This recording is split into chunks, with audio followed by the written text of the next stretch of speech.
So my presentation is on the film Harold and Maude, which was directed by Hal Ashby. It released in 1971 and stars actors Bud Cort, who played Harold, and Ruth Gordon, who played Maude. So the director, Hal Ashby, whose full name is actually William Hal Ashby, was born September 2nd, 1929 in Ogden, Utah. He was the youngest of four children, but he had a rough childhood. At the age of 6, his parents got divorced, and then 6 years later, his father committed suicide. Before the age of 19, Ashby had actually dropped out of high school, then gotten married, and then got divorced. He accomplished all that before even turning 19 years old. All that, before, that's just crazy to me. But anyways, after that, he decided to hitchhike to LA and managed to become a multilith printing press operator at Universal Studios. In the early 1950s, he worked in Republic Studios as a poster printing operation, and then managed to become the assistant editor to directors William Wyler and George Stevens. So as you can see here, he did not go to film school. Pretty much started from the bottom, worked his way to the top through the ranks. And what really got him started was he became head editor with Tony Richardson on the film The Loved One, and with Norman Jewison on The Cincinnati Kid and In the Heat of the Night, in which his work with In the Heat of the Night managed to get him an Academy Award. So after his editing days, Ashby wanted to become a director, and his first film as a director was titled The Landlord and was released in 1970. His second film was Harold and Maude, and I'll discuss more about that later on. And Harold and Maude wasn't really his crown film. It wasn't his most famous film. The film that actually made Ashby one of the more popular directors of his era was the film The Last Detail. That film starred our boy Jack Nicholson and was about a U.S. naval chief who had to transport a fugitive sailor from West Virginia to this prison in New Hampshire. And it was considered one of the year's best thanks to Robert Towne's Oscar-nominated screenplay. His most admired film, believe it or not, was really heavily criticized by critics, and that film being Coming Home, which focused on the Vietnam War, which is no surprise being in the 70s. The film was about the effects of the Vietnam War on the home front. For that film, all the principal actors were nominated for Oscars, and two of them, Jon Voight and James Fonda, ended up winning Oscars. The film also gave Ashby his only Oscar nomination as a director. Ashby released a total of 12 films, and they say that his first 7 were probably some of his best, and then that he got into drugs and alcohol and it began dwindling off. So his last 5 films just really weren't up to the caliber of his first 7. Yeah. So without our man's Colin Higgins here, there would be no Harold and Maude. Colin Higgins, not to be confused with the actor Colin Higgins, wrote the screenplay for Harold and Maude. He was born on the South Pacific island of New Caledonia, and then moved to Australia, and then moved to California. While in California, he managed to attend Stanford on a scholarship, but dropped out, and like Hal Ashby, hitchhiked, but this time not to LA, to New York, to pursue acting. Fortunately, he didn't find much success in the acting world, and decided to enlist in the U.S. Army. He spent his time working on the newspaper there, and after he got discharged, he went back to Stanford, and this is where he wrote the, I would say, first draft of Harold and Maude as part of his master's thesis. While he was working as a chauffeur and pool cleaner, he showed his employer, who happened to be producer Ed Rich, the screenplay for Harold and Maude. Rich actually really liked the screenplay, and so did Paramount. They both showed interest in it. And so that's pretty much how the film got made. And I'll explain more about when I talk about the production, how that all happened.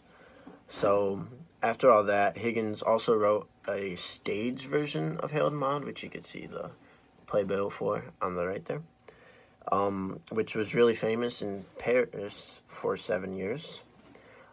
Higgins was actually an openly gay screenwriter and director, and he felt like he just needed to do something more, so he founded the Colin Higgins Foundation in 1986. The foundation bestows the Colin Higgins Youth Courage Award for bravery in the face of discrimination, intolerance, and bigotry due to sexual orientation and gender. And Higgins passed away, unfortunately, on August 8th, 1988, due to complications with AIDS.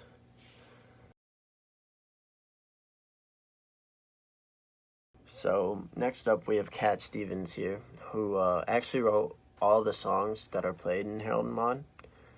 And a little bit about Cat Stevens before. So in 1968, he contracted a potentially fatal bout of tuberculosis, which hospitalized him for several months. And it was during this time when he had a significant process of inner reflection and meditation, and it led to a change in his music. So after all that, I guess Elton John recommended Cat Stevens be a part of Harold and Maude.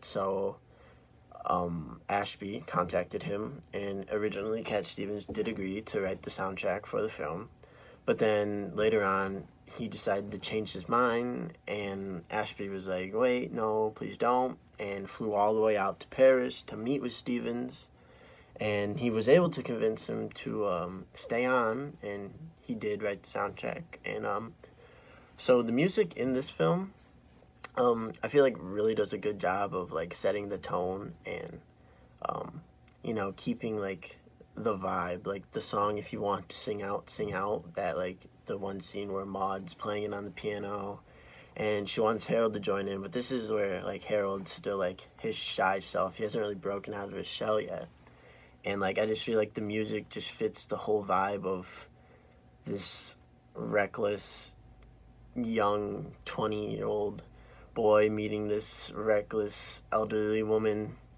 and it just fits the story so well and creates this sense of freedom, and just also tells a story where you could do whatever you want, don't follow the status quo, I guess. And yeah. I'm now going to be talking about some of the star actors and actresses in Harold and Maude, and first up we have Ruth Gordon, who played the role of Maude. Ruth Gordon was born October 30th in 1896 and made her quote-unquote film debut as an extra in the 1915 silent film The Whirl of Life. That same year, she made her Broadway debut in Peter Pan in the role of Nibs. For the next 3 decades, she performed in numerous plays, and it was seen early on that she had more of a interest, I would say, in the play aspect and the theater aspect more than she did the films. This can even be seen because in the early 1940s, she appeared in a handful of films, but she didn't appear in another film until 22 years after 1943, so she didn't appear in another film until 1965. So in that whole 22-year gap, it was just all theater, and it paid off because she's a really good actress. She married to screenwriter and director Garson Kanin, and actually began to write some of her own plays and whatnot. So she was not only a very talented actress, but also was a very talented writer too. She just really loved the whole storytelling and acting and whatnot. Some of her best, or her most celebrated works on the stage in the play world was in The Matchmaker, in which she was nominated for a Tony, which is pretty good. So her return to film in 1965 was with the film Inside Daisy Clover, and she actually received an Oscar nomination for Best Supporting Actress. So takes a year gap, comes back, gets Oscar nominated. She actually won an Oscar for her role in Rosemary's Baby. So this was all before Harold and Maude, so Harold and Maude didn't really like create her career or whatever. She was like pretty well known beforehand. And what Harold and Maude did do for Ruth Gordon actually was create a strong youth following for her. The film definitely has a strong cult following of young moviegoers, and I feel like that's all because of her character in Harold and Maude, in which she received a Golden Globe nomination for Best Actress in a Motion Picture. Her character Maude in the film, I feel like, embodies what young adults want in life. So people like my age, I feel like that's what we all aspire to be, just a young, reckless, carefree, be able to do whatever we want. I mean, obviously that's not possible. We're not going to be able to just go around and steal people's cars and just get pulled over by the police, steal the police money. Like, there's just no way we could do that, but it's just like she's living like that carefree life that we want to have, which is what I feel like Harold saw in the film, and she's like the main reason why Harold becomes the character he becomes, and I'll discuss more about that later. So, yeah, Ruth Gordon, honestly, an amazing actress. Like, honestly, probably one of the best to ever do it. Had a very strong passion, I could see, for just acting in general, especially because she liked the play aspect more than the film aspect. And to me, that shows, like, that she really, truly cares more about the role than she does, like, you know, the character. I feel like she likes the acting portion more, and yeah.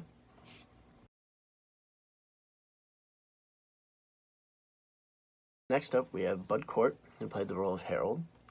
He was born March 29th, 1948, and from a young age, he displayed a remarkable acting ability. And at the age of 14, he knew that like he wanted to be an actor. And so he applied when he was able to the NYU School of Arts. But unfortunately, the acting department was full. But like once they saw his portfolio, he was admitted as a scenic design major. So how Bud got his like start in the film world was he was actually noticed by Robert Altman, who was looking for actors for his upcoming film MASH, and Altman saw Court at the upstairs at the downstairs in the musical review Free Fall, and hired Court, and then when Court then went on to star in Altman's next film, Brewster McCloud. So that wasn't actually like his most famous role. His most famous role actually is in Harold and Maude. So his role as Harold is arguably one of his most famous, and it earned him a Golden Globe nomination, as well as he was awarded the Crystal Star, which is the equivalent to an Oscar in France. And I feel like that's well deserved because his role as Harold was like just the character was so good. Like from the beginning with all the suicide attempts, like you could tell like what kind of character he is. He's like this shy, like just seems like done with life. He doesn't really want to live anymore. And then like he's going to all these funerals, like he's just like obsessed with that. He drives a hearse, like he's obsessed with this idea of death, I guess. And then he meets Maude, and I feel like that's what changes Harold for the better. He meets Maude, and then who is this carefree, doesn't really have any like restrictions, just does whatever she wants. And he sees like, well, if this elderly woman's able to do this, well, why can't I? And he eventually pretty much falls in love with her. And I feel like Maude is what changes Harold for the better. And like his transition from this quiet, wanting to die all the time character to this, like, doing whatever he wants, this, like, sidekick to Maude. Like, it's just such a good transition to me, and shows that, like, all it takes is, like, that one person who has a positive outlook on life to, like, bring someone out from, like, the darkest hole. And you could see how much of an impact Maude had on him, like, towards the end of the scene where he wanted to marry Maude. Like, he was in love with her, and she eventually took the pills on her birthday, and, like, he was so obsessed with dying. And now that she's dying, like, he doesn't want her to die. Like, it's just, it was such a good written character. So next up, we have Vivian Pickles, who played Miss Chasson, who was Harold's mom. And I wasn't able to really find much on her, but, like, this is her most famous role. And so just looking at her character as a whole, I feel like it fits, like, this whole mother doesn't really care about her son's antics. Like, that first scene when Harold hung himself, I was like, yo, wait, what kind of movie is this? But then she's just, like, doesn't even care anymore, and I could see why after all the antics he pulls off.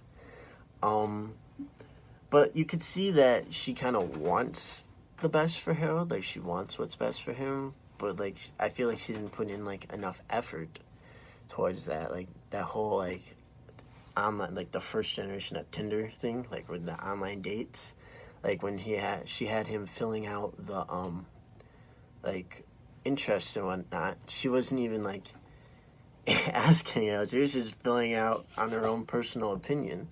So, like, she didn't really, I feel like she didn't really, like, care about Harold all too much, and only cared about her own personal gain, I guess. So yeah, her character was pretty interesting to me. I feel like it was needed, though, because if she wasn't the way she was, I feel like Harold wouldn't have had that connection with Maude that he did. So yeah. Alright, so I'm now going to talk about the production of Harold and Maude, and this is kind of interesting. So it costed about 1.2 million to make the film, and Ashby and Paramount producer Robert Evans would actually butt heads several times pre and post production. Ashby originally backed down from directing the film when he learned that Higgins sold the film to Paramount under the guise that he was going to direct it. So Ashby was like, well, if he's going to direct it, let him direct it. Why do I need to do it? And then, like, Higgins, I guess, said that he wanted Ashby to do it. So the only reason Ashby decided to actually direct the film was because Higgins said he wanted to. He wanted him to, and the only way Ashby actually did it was because he made Higgins the co-producer. So without that, this film wouldn't have been made. Ashby also originally intended for there to be a love scene between Harold and Maude, but Evans said it would disgust most audiences, and the scene actually wasn't really all that, like, sexual and pornographic, but Ashby actually managed to slip the clip of this cut scene into the trailer of the film, and that, like, just did not make Evans very happy. So the production of this film really just had a lot of butting heads and different opinions. And you'll see in the next slide when I talk about its legacy why I feel like it's pretty amazing that this film managed to pull off what it pulled off, because, like, with all this arguments and, like, disputes between opinions, like, you would feel like there's no way this film could succeed. And what you'll see is it didn't succeed at first. It actually was a complete failure. But I feel like it's thanks to, like, the story that it's told that it actually managed to pull off being one of the most well-known films. And I'll discuss that in this next slide.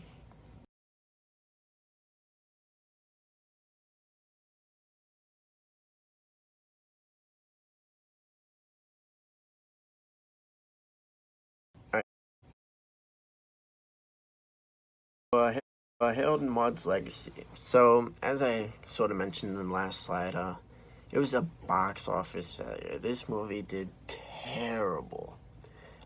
It debuted around Christmas and then closed within a week of its release.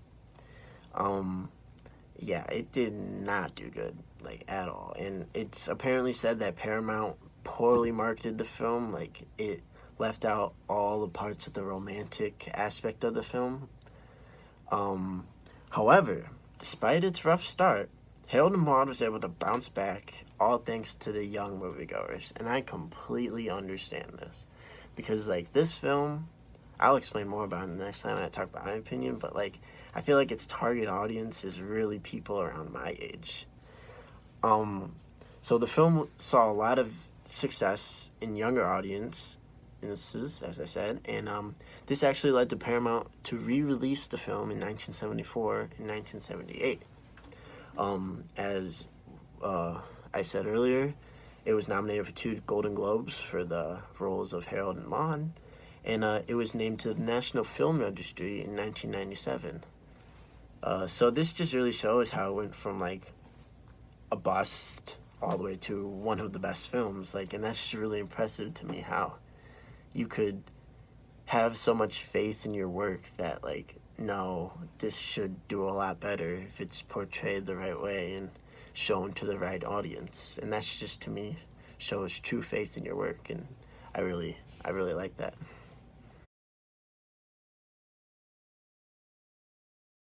I'm now going to talk about my opinion on the film.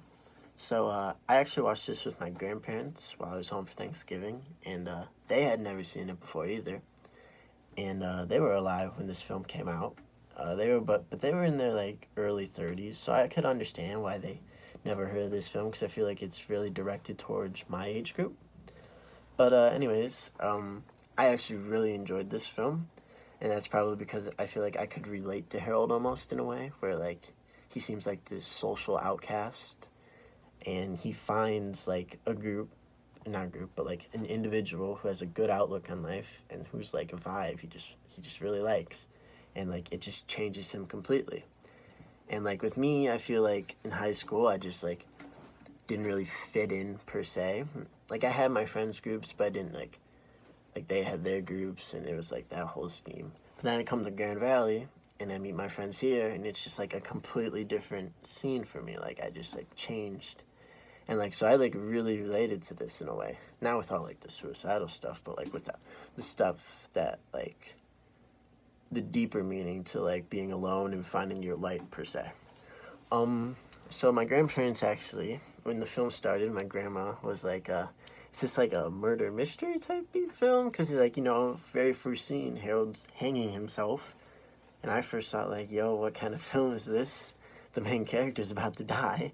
So I thought it was like one of those like um, Citizen Kane type beats where like he they show the ending at the beginning, and then it's like that. But I guess that was not the case. Um, my grandpa was laughing his ass off the whole time, me and him both. So this just goes to show that I feel like it doesn't matter the audience, as long as you have like a good sense of humor and you understand the message. I feel like they like related more to Maud though, because like she was she was such a great character. Like the recklessness, I feel like their favorite scene was definitely with the police officer when they get pulled over trying to go plant the tree, and that whole debacle. Like that was really funny. um but my favorite scene had to have been on Harold's first quote unquote Tinder date, I like to call it, because that's like what it kind of was, like, online dating back then. And he meets the girl for the first time, and he goes outside, and he lights himself on fire, and then he comes back in the room, and the girl's still panicking that he's dead, but he's like, I was just like, and I'll play that after this. And yeah, so overall, my opinion on this film, I feel like it should have done a lot better. I'm like surprised it didn't do good during its release. But like I can understand it in a way, because I feel like it is directed towards certain audiences, like people my age, people who are like feel like social outcasts, but then they find that group and it gives them a new meaning in life, and that's what I feel like this film is really about.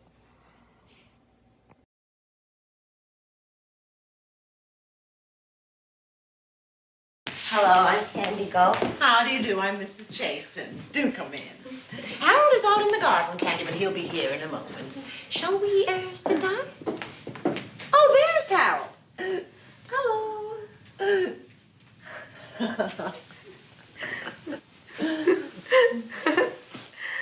Oh, he seems very nice. Oh, thank you. You are at the university. Yes, I am. And what are you studying? Poli-sci with a minor in home ec. Poli-sci. Political science. Oh. It's all about what's going on. Is Harold interested in what's going on? I just think it's such a super thing to study. And then, of course, I can always fall back on my home ec. Oh, now that's good planning. Yes. Tell me, Candy, are you a regular with this computer club? Oh, heavens, no. I don't have to worry about dates. Oh. Well, you see, some of the other girls in my sorority decided that somebody ought to try it, so we drew straws and I lost. Oh, but I'm looking forward to meeting Harold. Well, I think I should mention, Candy, Harold does have his little eccentric moments. That's all right. I have a brother who's a real cut-up, too. Oh, I will never forget the time we had this old television set with no parts in it. Tommy stuck his head behind it and started giving a whole newscast before the entire family. Must have been very funny. Harold! Oh, yes, dear. Here is Harold now. Harold, this is Candy. Candy's just been telling us such a funny little story about Walter Cronkite.